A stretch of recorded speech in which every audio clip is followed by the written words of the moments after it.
මට හම්බුණා fresh milk bottle එකක්. ඉතින් ඕක ෆ්‍රිජ් එකේ තිබිලා මං හිතුවා මොනවා හරි කෑමක් හදා ගන්නවා කියලා. ඊට පස්සේ මං හැමෝම ගැන හිතලා මං ආසම පොඩි නියක් හදන්න ඒවා හදන්නේ. හා පුරා කියලා කිරි ටික භාජනෙට දාගත්තා.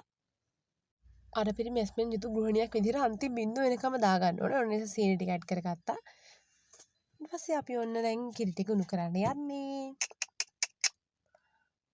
ඔන්න දැන් උණු වේගෙන දාගෙන බුබුලු දාගෙන ඔන්න උඩට එනවා. ඊට පස්සේ අපි ගෑස් එක ඕෆ් කරගෙන හරිම ලාලිත්‍යයෙන් යුතුව ඒක අරගෙන ගිහින් පෙරා ගන්න ඕනේ. ඔන්න බලන්න මම හරිම ලස්සනට පෙරනකොට එතන තියෙන සිදුරකින් ආපහු කිරි මගේ මේසේ උඩට වැටුණා. මම අලුතෙන් මේසෙට දාලා වීඩියෝ එකට ගන්න ඕන හින්දා ගත්තේ. මට ඉතින් හරිම සන්තෝෂයක් දැනුණා ගත් කරටම හා පුරා කියලා. ඒක මියා වෙලා යනකොට ඉතින් ඔන්න මගේ කටේ ලස්සන බලන්න මම හරිම සන්තෝෂෙන් තමයි ඔය දැන් කිරි ටිකට මොකද කරන්න කියලා 17 කල්පනා කර කර ඉන්නේ. බලන්න. ඒ ටික ගත්තා නම් මට තවත් පොඩි නෑ දාගන්න තියෙනවා වෙන තරහටත් එක පෙට්ටිය විසි කරා. ඊට පස්සේ ඔන්න මම දැන් මට දැන් ඕක ඉක්මනට නිවා ගන්න ඕන හින්දා මම අයිස් වතුර එකට දැම්මා ඒක. ඊපස්සේ බිත්තර ටික ඩන් ගාලා එකට ටික ගන්න ගාලා ලස්සනට කඩාගෙන ඕන. ඊට පස්සේ හොඳට වික්ස් නෙමෙයි විස්ක් කරගන්න ඕනේ.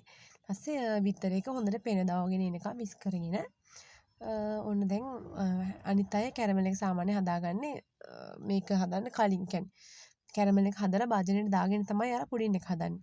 මට මේ අර දැන් දිවෙන්නත් තියන්න ඕනේ. ඉතින් මං හිතාගත්ත කමක් නැහැ මං කැරමල් එක පස්සේ හදා ගන්නවා කියලා. අනික මට කැරමල් එක කොහොමත් කවදාවත් හරියට හදා ගන්න බෑ. ඒ හින්දා මම ඒක අන්තිමට තියාගත්තා. ඒක වෙලා ඕනේ දැන් බිත්තර ටිකයි අර කිරි ටිකයි ඔක්කොම කලවම් කරගත්තා. ඒකට අර මේ තුන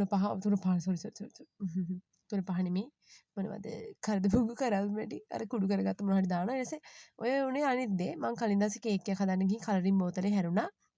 ඒක මේසේ ලී මේසේනේ ඒක ගෑවිලා තිබුණා. ඉතින් මේ අර කිරි ටික පිහදානකොට ඒකත් එක්ක මික්ස් වෙලා ආපහු මුළු මේස රෙද්දම දම් පාට වුණා.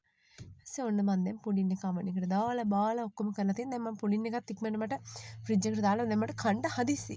ඒ හින්දා මම දැන් ඔය අයිස් කැට දාලා වතුරයක් හදාගෙන අර පුඩින් මේවා කර භාජන දෙක ඒකට දාගෙන මට තව දෙයක් කියන්න බැරිුණා. මට අද හොඳ වැඩක් වුණා. හරිම සන්තෝසයි මං කැරමල් එකක් දාලා හදාගත්ත භාජනයේ පුඩින් ටික දැම්මට පස්සේ භාජනයේ සිදුරක් තියලා පුඩින් ඔක්කොම මගේ මේසෙට වැටුණා. ඊට පස්සේ මං ටක් ගාලා ක්‍රියාත්මක වෙලා ආපහු වෙන භාජනයක් කරා ආයෙ කැරමල් එකක් හදලා ආයෙ පුඩින් ටික දාලා තමයි ඔය සෙට් කරගෙන පුඩින් දෙකක් හදාගත්ත රවුම් එකයි කොටු එකයි.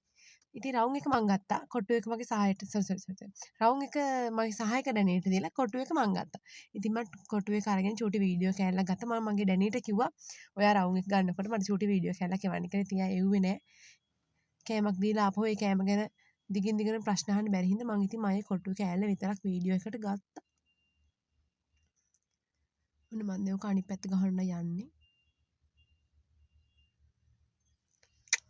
ටටටා. ඉතින් ඔන්න බලන්න පැණි බේරගෙන හරියම ලස්සන පොඩිමක් ඔයාලට දැන් බලා ගන්න පුළුවන්. ඊට පස්සේ ඉතින් සුපුරුදු පරිදි හොඳම දේ දරුවන්ටයි කියලා මම්ම කෑවා. ඒයි මේ සබ්ස්ක්‍රයිබ් කරන්න